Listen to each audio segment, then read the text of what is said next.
Today, we are doing a Shed Knives shop tour.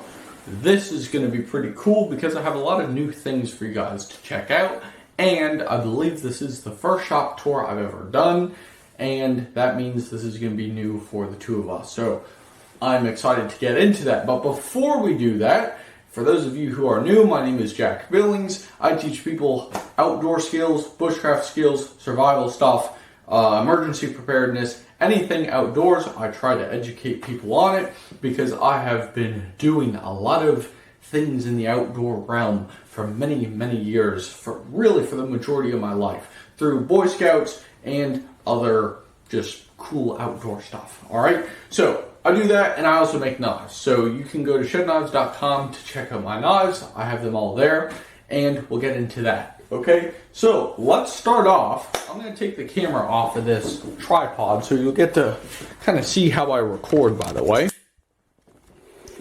Here we go. So for all of these sit and talk videos, that is what we are working with. Okay, so I'm just going to work pretty much in order. We'll just do that. We'll just go in order. Alright, so this is new. First off, the vacuum's new.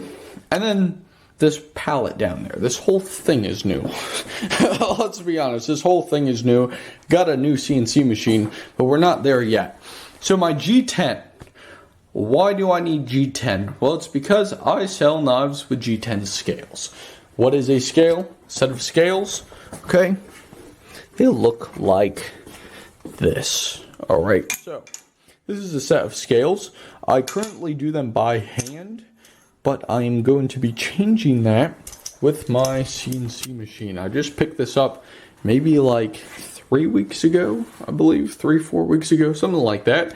And this thing is pretty cool because it's a robot and you plug a computer into it and it makes knives. So what I do is I take a sheet of this and then you mount it on here. So I'll be eventually doing this, mounting it on, and then you program what you want to do, whatever design you want to cut out. So for example, if I want to cut out these two Atar scales, then I just tell the robot how many to cut out and it'll cut it out. So that is pretty neat. I also built this table.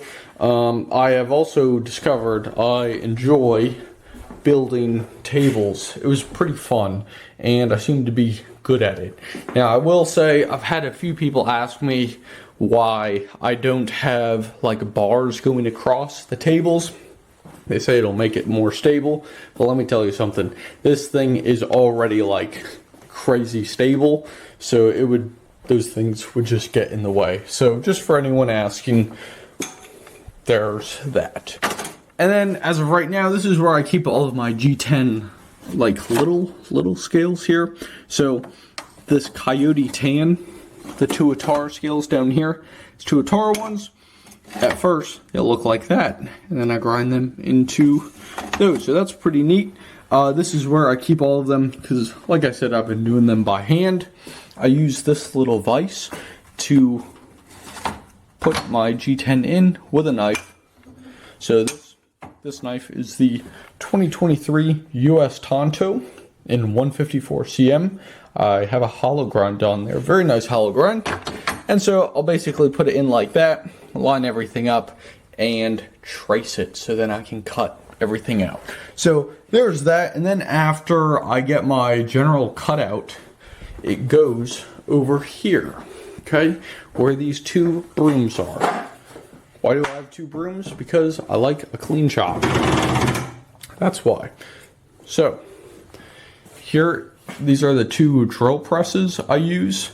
This one I've had for quite a while, and in the video I just did, talk about how this was a massive step up from the drill I was working with. And it wasn't even this drill. This is like a nice drill compared to what I was using.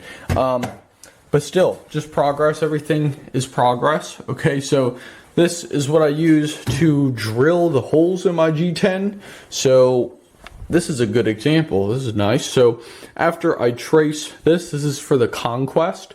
After I trace that out, I drill the holes in there so they match up perfect. Alright, so we do that, or I do that because I make all the knives. after I do that, I do just any other drilling that needs to be done.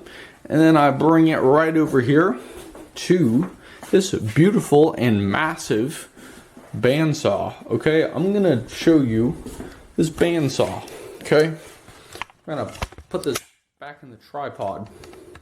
If you're listening with earbuds, I apologize. I'm sure this is loud. But anyways, now you can kind of see.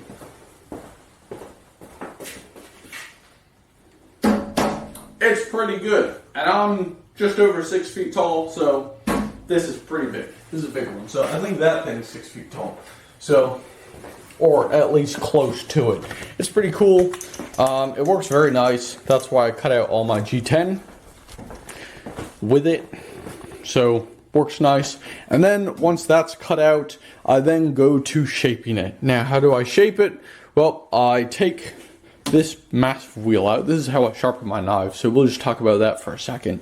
I sharpen my knives on this thing, but when I actually grind them out, I use this 8-inch contact wheel and 36 grit belts. So these are 36 grit belts. Also, be sure to wear a respirator, okay? These filters are really nice.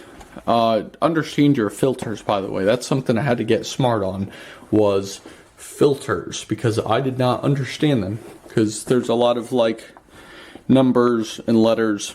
60921, that's what I use.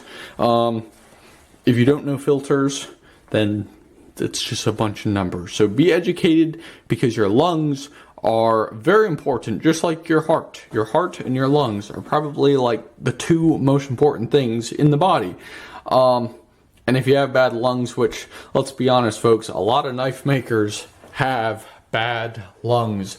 You rarely see like people who have been doing this for their entire life and they have great lung health. And it's probably, really a lot of it's because they didn't wear a respirator.